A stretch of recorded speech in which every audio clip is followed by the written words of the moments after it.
What is up, lads and lasses? Back at it again, and the Victis crew is the most cursed set of characters in all of Zombies storyline. So let's recap a bit. In Ashes of the Damned, we have Requiem and what we call the Tempest crew face off against the Warden who takes their souls.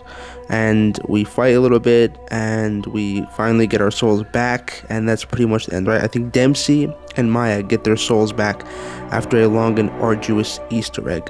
And for some reason, the Shadow Smith looked really familiar, and I couldn't really place it until I thought, wait a second, maybe the Shadow Smith we see in Ashes of the Damned is actually Marlton Johnson, and the remaining Shadow Smiths are the rest of Victis. Now, as we know, the Shadow Smith's role, based on the entity's dialogue, is being enslaved by the Warden, bound to steal essence and imprisoned for eternity. Notice how they have really pale and zero pigmentation, deep blue vascular patterns, emaciated, corrupted Dark Aether appearance. Like, you can tell they've been there for a very long time. And what if these aren't just random creatures? What if they're characters we used to know? Now, I really do think that this first Shadow Smith is Marlton. And, I mean, look at the build. Look at he's lanky, right? He has, like, these really deep sunken cheeks. And, you know, maybe this is just me, like, grabbing at straws. But I don't know what it is. Something about him just really reminded me of Marlton. And then the other thing to think about is he mentions that he was there for an eternity, or someone mentions he was there for an eternity. But think about the Dark Aether and time distortion, right? Time is not a concept that really exists in the Dark Aether. He could have been there for a second, years, or maybe eternities, right? I know that's a paradox. What I'm saying right now is a paradox, but, you know, I just really think that he had been there for so long, he doesn't even remember who he is, what he is. His memory of any past life is totally gone. So that's what I'm thinking. And then also don't forget that, you know, in all of the Black Ops Zombies lore, you know, just simple exposure to element 115 caused memory loss and so on and so forth. Now you're in the ether, like what element 115 is basically made of, or I think it's vice versa, something like that. Now this brings me on to my next point. I think that the rest of the Shadow Smiths are going to be Victis.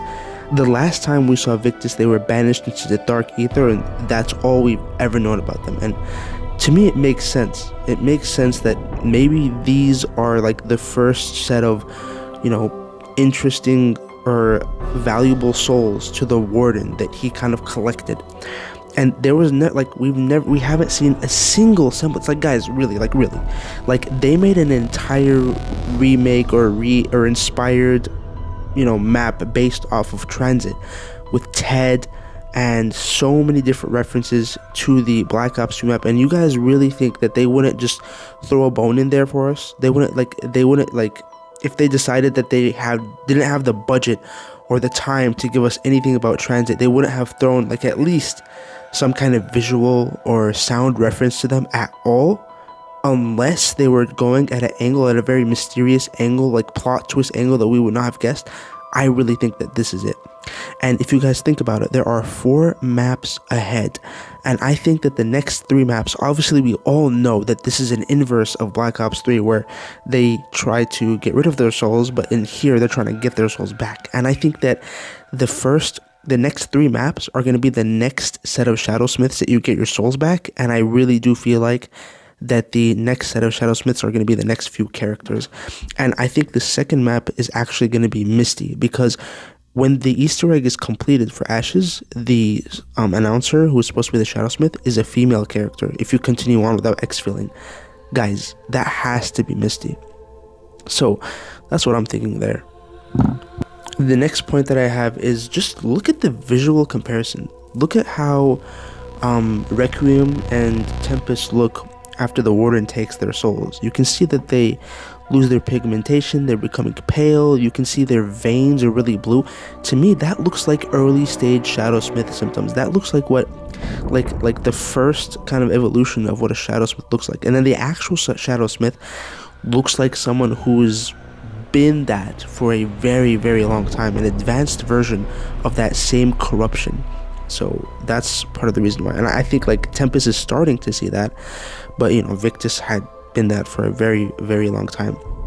Now, I wanted to say another point that helps my theory is that if you notice, like at the very beginning of the map, the Warden constantly references that it's very, very rare that he has like lively guests, like people who fight back. And I really think that one of the very few groups that we know who are fighters, who are experienced, who went to the Dark Aether, is Victis. And I really think that the Warden is referencing Victis as those like feisty guests. Now, just to reiterate, the Victis were lost in the Dark Aether and never recovered. Shadowsmiths are enslaved essence-stripped humanoids who clearly used to be people. Like, you're not gonna tell me that these like eternal beings, somehow coincidentally looked like people. No, they were clearly people. Their mannerisms, appearance, story context all lines up with Victis, and the fact that the studio hasn't thrown us any hints about the Victis crew when they've been clearly, deeply researching every part of the old story and throwing off even the most subtle of references, there's no way they just forgot about Victis. This is part of their plot twist. Lastly, the Warden's dialogue and just everything kind of just lines up to me. So I really think that Victis didn't die. They were transformed, they've become these shadow smiths, and they have the most tragic story. They literally have the most tragic story in the whole Aether storyline. So please guys, let me know what y'all think. Let me know if you guys think that this theory has any traction to it, and let me know. Yeah, this is truly what I think. Thank you guys very much for listening. Sorry, I'm not too good with this video essay stuff yet. Sometimes I'm good, sometimes I'm not. Sometimes I'm kind of lazy with it. Sometimes I just like to talk off the top of the dome. Maybe I'll try to do a better, more clearly cohesive and concisely constructed video essay or something like that. But yeah, we'll see. All right, peace.